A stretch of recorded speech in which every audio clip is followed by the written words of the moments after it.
En el video anterior vimos que la corriente es igual a la conductividad por el área por el campo eléctrico.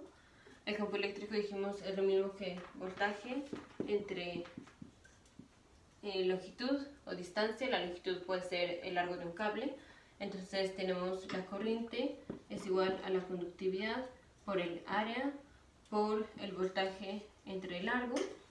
Y entonces el voltaje es igual a la corriente por el largo entre la conductividad por el área. También dijimos que 1 entre la conductividad es igual a la resistividad, o 1 entre resistividad es igual a la conductividad o conductancia específica. Ahora, a esto que es el largo entre la conductividad por el área, o lo mismo que sería, aquí sería I por largo ρ entre área. Cualquiera de estos dos es lo que llamamos la resistencia, que se mide en ohms. Entonces, aquí tenemos el voltaje, es igual a la corriente por la resistencia. Y esta es la ley de Ohm. Así, o podemos ponerla como corriente igual a voltaje entre resistencia, o resistencia igual a voltaje entre corriente. Y eso es como llegamos a la ley de Ohm. Ahora, las unidades de conductividad, ya vimos que son, digamos, si la conductividad era el número de electrones por metro cúbico por los electrones, bueno, por la carga del electrón al cuadrado, por el tiempo entre la masa del electrón. Esto finalmente nos dio unidades de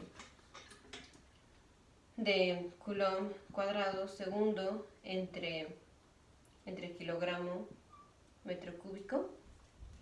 Hay una unidad que se llama el Siemens, que es segundo cúbico amper cuadrado entre kilogramo metro cuadrado. Aquí esto ya vimos que también lo podemos poner como segundo cúbico amper cuadrado entre kilogramo metro cúbico. Aquí tenemos un metro cúbico y aquí tenemos metro cuadrado. Entonces las unidades de conductividad es lo mismo que Siemens entre metro. Y el Siemens también es lo mismo que es el signo de Ohm invertido, que es esto. Y esto se llama, si esto se llama Ohm, hasta le decimos Ohm. Entonces las unidades aquí sería mho entre metro, o 1, bueno, unidades de 1 entre ohm metro. Estas son las unidades de la conductividad. Y de la resistividad, entonces sería con esta, entonces es metro cúbico kilogramo entre coulomb cuadrado segundo, o aquí sería metro entre Siemens, o sería metro entre mho, o lo mismo que metro por ohm. Entonces la resistencia se mide en ohms y la resistividad en ohms por metro. Así. Y la conductividad en mho entre metro. Entonces, si la resistividad aumenta, la resistencia va a aumentar. Aquí, la resistencia va a aumentar. Si la conductividad aumenta, la resistencia va a disminuir. Aquí como la conductividad, aquí tiene el número de electrones. Entonces, si aumentamos el número de electrones, o bueno, pueden ser electrones o pueden ser iones libres. Por ejemplo, en agua o así tenemos iones no electrones, que son los iones que están así sin su electrón par.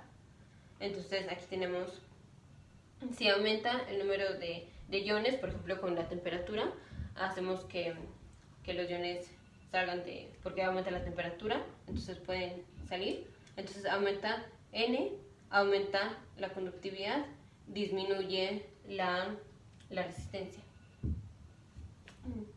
O de la otra forma, si disminuimos la conductividad, entonces aumentamos la resistencia. Entonces generalmente si vamos aumentando la temperatura, aumentamos bueno, para los que no son conductores, pasa eso, aumentamos el número de iones y entonces aumentamos la conductividad y entonces disminuimos la resistencia. Pero esta es la más rara. La que generalmente ocurre, que es en los conductores, es cuando calentamos el conductor, por ejemplo un metal, el número de colisiones va a ser menor porque la velocidad aumenta, entonces el tiempo va a ser menor, aquí tau es menor y entonces la conductividad disminuye y entonces la resistencia aumenta. Por eso si calentamos un metal, la resistencia se vuelve más grande. Si tomamos esta ecuación y la graficamos, si aquí graficamos voltaje, vamos aquí a poner voltaje y aquí resistencia, entonces tenemos esto que es una recta cuya pendiente es la corriente, así está. Pero si ya estamos aumentando la temperatura, donde ya la resistencia se vuelve como una función de la temperatura, entonces ya también vamos a estar afectando la corriente, porque al cambiar la resistencia, dijimos si la resistencia aquí por disminuir la conductividad aumentaba la resistencia, entonces la corriente va a disminuir. Entonces ya cuando nos pasamos de una cierta temperatura o cuando empezamos a calentar el metal, ya no tenemos esta línea recta, ya la vemos como así, y entonces es cuando ya no funciona la ley de Ohm, de voltaje igual a corriente por resistencia o de resistencia igual a voltaje entre corriente. Generalmente cuando calentemos el metal vamos a tener más resistencia, pero hay algunas sustancias que no son buenos conductores que cuando aumentamos la temperatura aumentamos N y es por eso que la conductividad aumenta y por eso disminuye la resistencia. Si tenemos un material que tiene una resistividad muy alta, tiene una resistencia muy alta, y si tiene una conductividad muy alta, entonces tiene una resistencia muy baja. Los metales que son buenos conductores, esos tienen una conductancia muy alta, una resistividad muy baja y entonces una resistencia muy baja. Otras sustancias como no metales, que serían malos conductores, es porque la conductancia es muy baja, la resistividad es muy alta y la resistencia es muy alta. Entonces, la ley de Ohm se deriva de encontrar cuál es el flujo de cargas por segundo, o el flujo, que son cuántas cargas por segundo van pasando en un cable, y así obtuvimos la conductancia, y de la conductancia junto con el campo eléctrico, que bueno, es voltaje entre el largo de este campo eléctrico, encontramos la resistencia y ya de ahí sustituimos y nos queda voltaje igual a resistencia por corriente, y es la ley de Ohm.